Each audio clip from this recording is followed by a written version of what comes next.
नमस्कार दोस्तों, स्वागत है आप सबका हमारे चैनल पर। आज हम बात करेंगे धनतेरस के पर्व की। इसके पौराणिक और ऐतिहासिक पहलुओं पर चर्चा करेंगे और वेदों एवं पुराणों में इसका क्या महत्व है ये भी जानेंगे। हम जानेंगे कि धनतेरस कब और क्यों मनाया जाता है, इसकी शुरुआत कैसे हुई और इसके पीछे कौन कौन सी मान्यताएँ जुड़ी हैं। तो आइए शुरू करते हैं। धनतेरस दीपावली का पहला पर्व है जो कार्तिक माह के कृष्ण पक्ष की त्रयोदशी तिथि को मनाया जाता है। इस दिन माँ लक्ष्मी और भगवान धन्वंतरी की पूजा होती है, जो स्वास्थ्य और धन की देवी देवता हैं। वेद और पुराणों में धनतेरस का विशेष उल्लेख मिलता है, जो इसे धार्मिक और सांस्कृतिक रूप से महत्वपूर्ण बनाता है। धनतेरस का इतिहास प्राचीन है और इसका वर्णन विष्णु पुराण, स्कंद पुराण और गरुड़ पुराण में भी मिलता है। पुराणों के अनुसार समुद्र मंथन के दौरान जब देवताओं और असुरों ने अमृत की खोज में मंथन किया, तो उस समय भगवान धन्वंतरी अमृत कलश और आयुर्वेद की विद्या के साथ प्रकट हुए। इसलिए उन्हें आरोग्य के देवता माना गया और इसी कारण त्रयोदशी के दिन उनकी पूजा की परंपरा शुरू हुई। वेदों में स्वास्थ्य और धन दोनों को जीवन के दो महत्वपूर्ण पहलू माना गया है। अथर्ववेद और ऋग्वेद में स्वास्थ्य को आरोग्यता और सुख समृद्धि का आधार बताया गया है। इन ग्रंथों में आयुर्वेद का उल्लेख मिलता है, जो जीवन के जीने के वैज्ञानिक तरीके बताता है।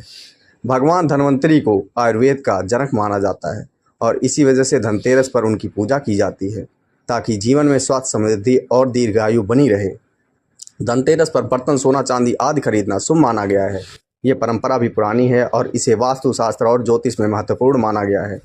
गरुड़ पुराण में बताया गया है कि इस दिन की गई खरीदारी घर में धन और समृद्धि लाती है।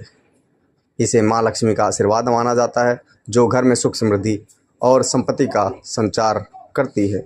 इसी कारण लोग नए बर्तन, सोने चांदी के आभूषण या अन्य कीमती सामान खरीदते हैं। धनतेरस के दिन लोग अपने घरों में माँ लक्ष्मी और भगवान धन्वंतरी की पूजा करते हैं। ऋग्वेद और यजुर्वेद के मंत्रों के साथ पूजा की जाती है। घरों को दीपों से सजाया जाता है और शाम के समय दीप जलाए जाते हैं। इसके अलावा धनतेरस की कथा भी सुनी जाती है, जिसमें स्वास्थ्य और धन की महिमा का उल्लेख है। पूजा के बाद विशेष आरती की जाती है, ताकि घर में सुख और समृद्धि का आशीर्वाद मिले।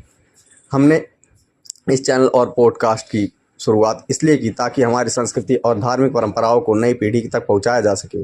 त्योहारों का धार्मिक महत्व तो है ही, लेकिन हमारी आस्था, मूल्य और परंपराओं को भी दर्शाते हैं। धनतेरस पर विशेष रूप से भगवान धन्वंतरी और माँ लक्ष्मी की पूजा की जाती है, जो हमें बताता है कि जीवन में स्वास्थ्य और समृद्धि का कितना महत्व है। इस पॉडकास्ट के माध्यम से हम चाहते हैं कि आप इन त्योहारों का वास्तविक महत्व समझ सके और उन्हें उत्साहपूर्वक मना सके। तो दोस्तों, ये थी धनतेरस पर पर्व से जुड़ी कहानी और उसके पौराणिक महत्व की जानकारी। हमें उम्मीद है कि आपको ये एपिसोड पसंद आया होगा। इस चैनल को सब्सक्राइब करें और इस वीडियो को अपने परिवार और दोस्तों के साथ ज़रूर साझा करें। सभी को धनतेरस की ढेरों शुभकामनाएं। आइए धनतेरस पर हम सब मिलकर भगवान धन्वंतरी और माँ लक्ष्मी की सुख समृद्धि का आशीर्वाद प्राप्त करें। फिर मिलते हैं अगले एपिसोड में। तब तक के लिए नमस्कार, खुश रहिए।